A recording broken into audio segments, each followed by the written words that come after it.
C'est Aristarque de Samos, un astronome grec vers 300 avant Jésus-Christ, qui le premier soumit que la Terre se déplace autour du Soleil, allant contre la physique d'Aristote, célèbre philosophe grec de l'époque, avec sa théorie géocentrique.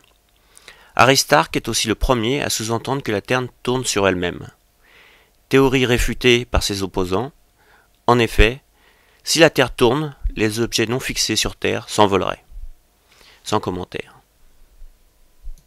Sa théorie sombra dans l'oubli jusqu'à la Renaissance, jusqu'à ce qu'un certain Nicolas Copernic, vers 1500, lut l'Almageste de Ptolémée, et nota quelques erreurs par rapport à ses observations du ciel, et notamment sur la rétrogradation des planètes. Il explique aussi que le mouvement diurne est la conséquence de la rotation de la Terre. Il classa les planètes en deux groupes.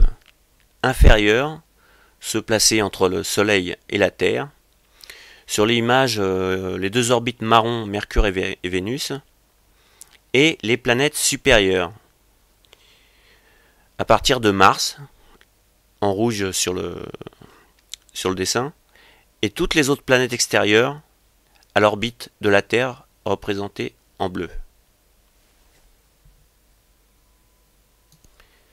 Il expliqua donc le phénomène de rétrogradation. Par exemple, pour les planètes supérieures comme Mars en rouge, comme elle est plus éloignée du Soleil que la Terre, elle va moins vite et se fait donc rattraper. On peut voir sur l'animation le début de la rétrogradation, la Terre rattrapant Mars puis la dépasse. L'orbite de la Terre en bleu et en rouge pour Mars, à droite en bleu clair, c'est le parcours de Mars tel que nous le verrions sur Terre. Nous remarquons que sur leurs positions respectives numérotées de 1 à 3, Mars nous apparaît direct, c'est le sommet du tracé, en bleu clair. C'est entre les positions 3 et 4, lorsque la Terre commence à rattraper Mars, qu'il nous donne l'impression de reculer. En position 5, les deux planètes, dans le creux de la courbe bleue, la Terre se sépare de Mars.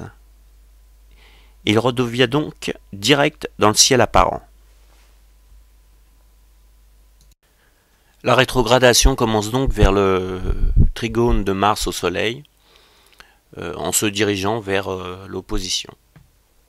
Le Soleil devient donc pour Copernic le centre du système solaire, enfin presque, puisqu'il est obligé de décentrer les orbites des planètes se mouvant autour du Soleil, ici sur la sphère rouge, pour expliquer leur mouvement irrégulier.